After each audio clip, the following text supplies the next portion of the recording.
La lutte pour les droits des femmes au niveau national, j'estime que les avancées sont tellement timides. Les lois sont confectionnées par les législateurs, mais la mise en œuvre n'est pas effective, n'est pas palpable sur terrain. Et je pense qu'il faudrait que les législateurs puissent aussi créer des contraintes afin que ces lois puissent être appliquées et que les femmes puissent en être véritablement bénéficiaires.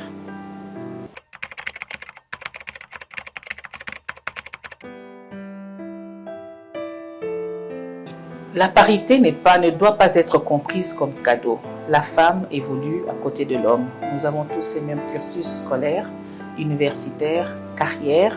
Et pourquoi la parité doit être comprise comme cadeau? Justement, quand on parle de la parité, on estime qu'il y a des injustices, il y a des inégalités. Donc, eu égard et constat de tout ça, je crois que nos aînées femmes ont estimé qu'il a fallu s'arrêter un jour et commencer à revendiquer véritablement nos droits. Et ce même jour-là, d'année en année, permettra à ce que nous puissions constater ce qui a été fait et ce qui reste à faire.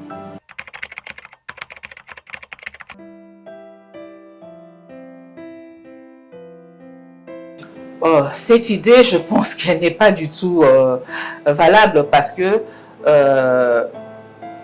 la lutte des droits des femmes n'est pas seulement réservée aux femmes qui veulent accéder à des sphères décisionnelles.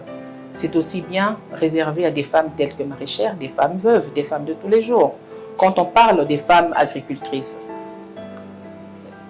les droits des terres est souvent terrible quand il y a un veuvage. Les terres sont spoliées. Et qu'entendez-vous de ces femmes-là? Qu'est-ce que ces femmes-là peuvent bénéficier? De quels droits? La mise en œuvre de ce droit-là ne pourra pas être appliquée pour elles, seulement pour les femmes qui veulent accéder à des sphères décisionnelles. Plus il y a des femmes, plus on peut encore lutter, plus on peut encore espérer qu'à travers ces réseautages des femmes-là, que ces lois-là puissent être véritablement appliquées au profit des femmes de la base au sommet.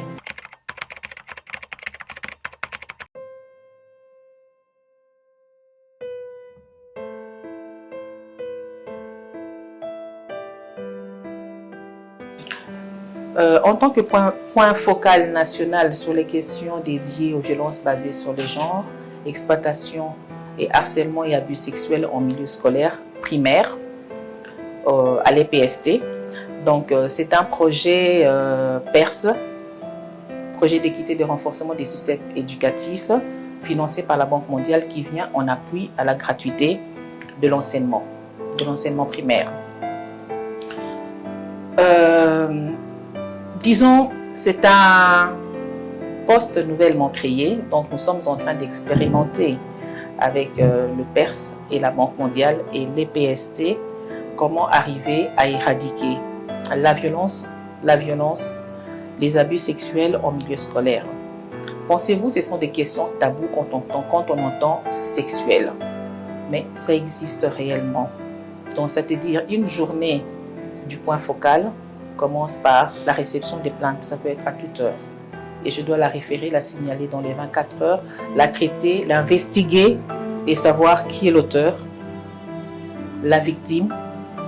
Si la victime a été prise en charge par un circuit de référencement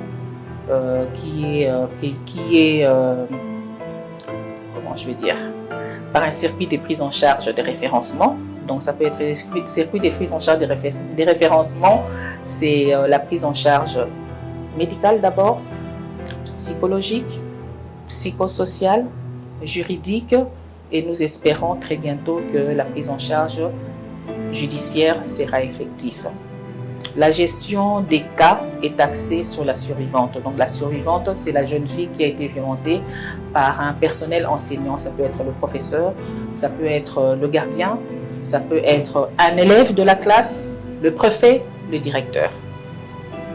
Donc, depuis une année, nous avons reçu, je crois, 120 plaintes. Les 120 plaintes, il y a parmi ces plaintes-là des fausses allégations parce qu'il faut investiguer. Et la plupart des plaintes, c'est des milieux secondaires. Mais n'oublions pas que nous recevons ces plaintes-là, mais elles restent au niveau des 10 zones de projet, des 10 zones d'intervention du projet PERS, le projet d'équité et de renforcement de système éducatif. Donc, en termes clairs, nous avons la vie des gens en main. La responsabilité lourde d'investiguer, d'éclairer si l'auteur qui est l'enseignant a véritablement commis le forfait, prendre en charge la survivante et puis faire en sorte que l'enseignant soit révoqué du système éducatif dans toute la RDC et dans le monde, j'espère bien, et aussi qu'il soit sanctionné et qu'il soit entraîné devant les cours et tribunaux et emprisonné.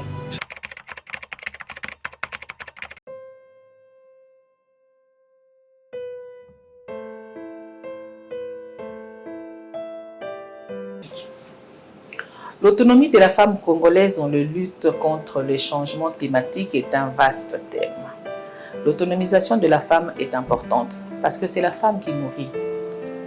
Ne dit-on pas que éduquer une femme, c'est éduquer une nation. C'est-à-dire nos enfants, nos filles, on doit pouvoir aussi les diriger vers les filières professionnelles, l'apprentissage de métiers, pour qu'elles puissent être en mesure de se prendre en charge, parce que tout le monde ne peut pas faire un cursus scolaire universitaire. Les moyens, nous savons bien que nos foyers actuels n'ont pas assez de moyens. Donc, autonomiser la fille, autonomiser la femme, c'est lui donner les outils pour pouvoir. Et je pense que l'État a un grand rôle là-dessus, accompagner bien sûr des organisations, tous azimuts pour la sensibilisation. En termes de changement climatique, je dirais que quand on parle des changements climatiques, on parle de l'environnement, on voit tout particulièrement beaucoup de subventions. On parle en termes de milliers de dollars, des millions de dollars. Mais en quoi bénéficie la femme quand on parle de la femme qui vend le charbon? On l'interdit de déforester la forêt. On l'interdit de faire la braise.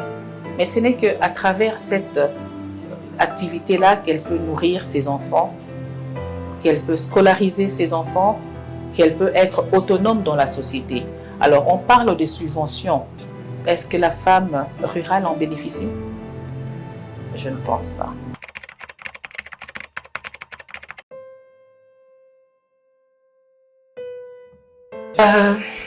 Le 8 mars aujourd'hui, c'est la journée des droits des femmes. Alors, la journée des droits des femmes, ça veut dire qu'on s'arrête un moment pour faire le constat des avancées et des perspectives d'avenir. Et je pense que la jeune fille doit continuer à avoir des modèles, à poursuivre ses ambitions et ses rêves, à ne pas s'arrêter, à ne pas se voir moins que le jeune garçon, à continuer ses études et à faire carrière. Donc, je dois dire qu'une femme peut aussi bien faire carrière et une femme peut aussi bien évoluer en étant mère de famille. Oui, moi j'ai eu des modèles. Oui, je dois dire qu'en RDC, s'il y a une femme qui m'a inspirée, qui m'a coachée, qui m'a accompagnée, c'est particulièrement Marion Jokiana. Donc, elle m'a adoptée comme collaboratrice, elle m'a adoptée comme fille.